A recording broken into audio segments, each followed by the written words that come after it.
திண்டுக்கல் மாவட்டம் ஒட்டன்சத்திரம் அருகே ரயில்வே தண்டவாளம் உடைந்ததால் பெரும் பரபரப்பு ஏற்பட்டிருக்கிறது. இதனை முன்கூட்டியே பார்த்ததால் அவ்வழியாக சென்ற ரயில் நிறுத்தப்பட்டிருக்கிறது. இதனால் பெரும் அசம்பாவிதம் தவிர்க்கப்பட்டிருக்கிறது. அண்மை செய்தியாக பார்த்து வருகிறோம். திண்டுக்கல் மாவட்டம் ஒட்டன்சத்திரம் அருகே ரயில்வே தண்டவாளம் உடைந்ததால் பெரும் பரபரப்பு ஏற்பட்டிருக்கிறது. அதனை முன்கூட்டியே பார்த்ததால் அவ்வழியாக, அதாவது பாலக்காடு திருச்செந்தூர் ரயில் அவ்வழியாக சென்ற நிலையில் உடனடியாக அந்த ரயில் நிறுத்தப்பட்டு பெரும் விபத்து தவிர்க்கப்பட்டிருக்கிறது. இதனைத் தொடர்ந்து ரயில்வே பணியாளர்கள் அந்த உடைந்த தண்டவாளத்தை சரி செய்யும் பணியிலும் ஈடுபட்டு வருகிறார்கள். அந்த காட்சிகளை தான் நாம் திரையில் பார்த்துக் கொண்டிருக்கிறோம். திண்டுக்கல் மாவட்டம் ஒட்டன்சத்திரம் அருகே ரயில்வே தண்டவாளம் உடைந்ததால் பரபரப்பு ஏற்பட்டிருக்கிறது. விவரங்களோடு செய்தியாளர் அஜ்மீர் இணைந்திருக்கிறார். அவரிடம் பேசலாம். அஜ்மீர், முதல்ல ரயில்வே தண்டவாளம் எப்படி உடைந்தது?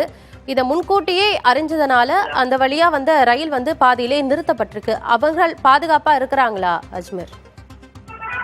ஆனந்தி, ஒட்டன்சத்திரம் அருகே ஒட்டன்சத்திரம் திண்டுக்கல் செல்லும் ரயில்வே பாதையில் தண்டவாளம் உடைந்ததால் பாலக்காடு திருச்செந்தூர் விரைவு ரயில் நின்று சென்றதால் பெரும் விபத்து தவிர்க்கப்பட்டது.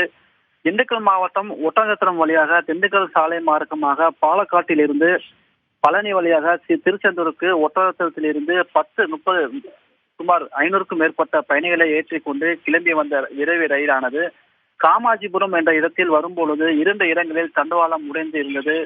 ரயிலை இயக்கி வந்த ஓட்டுநர் தண்டவாளத்தில் வந்த சத்தத்தை கேட்டு அந்த இடத்திலேயே ரயிலை நிறுத்திவிட்டார்.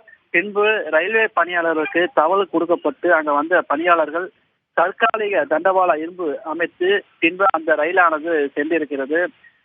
அந்த வழியாக வந்த போது ரயிலில் அதிக அளவில் சத்தம் கேட்டுள்ளது. இதை சுதாரித்துக் கொண்ட ரயில் ஓட்டுநர் அந்த இடத்திலேயே ரயிலை நிறுத்தியதால் சுமார் 500க்கும் மேற்பட்ட உயிர்கள் தப்பியுள்ளது. தற்போது அந்த உறைந்த தண்டவாளத்தை ரயில்வே பணி ஊழியர்கள் அந்த சீர் செய்யும் பணியில தற்போது ஈடுபட்டு வராங்க. ஆனந்தி, அந்த உடைந்த தண்டவாளத்தை சரி செய்யக்கூடிய பணி அந்த காட்சிகளை பார்க்க முடிகிறது. இப்ப இது எவ்வளவு நேரம் ஆகும்? இப்ப இந்த வழியாக செல்லக்கூடிய ரயில் என்பது பாதியிலே நிறுத்தி வைக்கப்பட்டிருக்கா, இல்ல திருப்பி விடப்பட்டிருக்கா? அதாவது இந்த குறிப்பிட்ட வழியில ரயில் போக்குவரத்து இப்ப இருக்கா? தற்போதைக்கு இந்த வழியாக ரயில் போக்குவரத்து இல்ல. இன்று மாலை தான் சுமார் 3 ரயில்கள் இந்த பாதையில் இருக்கும். அதாவது கேரளாவிலிருந்து சென்னைக்கு செல்லும், அதே போல மதுரையிலிருந்து கோவைக்கு செல்லும். இந்த 3 ரயில் இயக்கப்படும். இன்று மாலைக்குள்ள இயக்கப்படும். இந்த மாலை 6 மணிக்கு மேலே இயக்குவாங்க. தற்போது அந்த தண்டவாள உடைப்பு ஏற்பட்ட பணியானது சீர் செய்யும் பணியில் ஈடுபட்டாங்க. எந்த அளவுக்கு விரைவாக இந்த தண்டவாளத்தை சீர் செய்ய முடியுமோ அந்த அளவுக்கு நாங்கள் சீர் செய்து விடுவோம் ரயில்வே நிர்வாகம் தெரிவிச்சிருந்தாங்க. அந்த தண்டவாளத்தை சீர் செய்து விட்டால் மேற்கொண்டு ரயில் அந்த வழியாக செல்லாது. அது தற்காலிகமாக அந்த இடத்துல சீர் செஞ்சிருக்காங்க. அதனாலதான் ஏற்கனவே நிறுத்தி வைக்கப்பட்ட ரயில் இயக்கப்பட்டிருக்கு.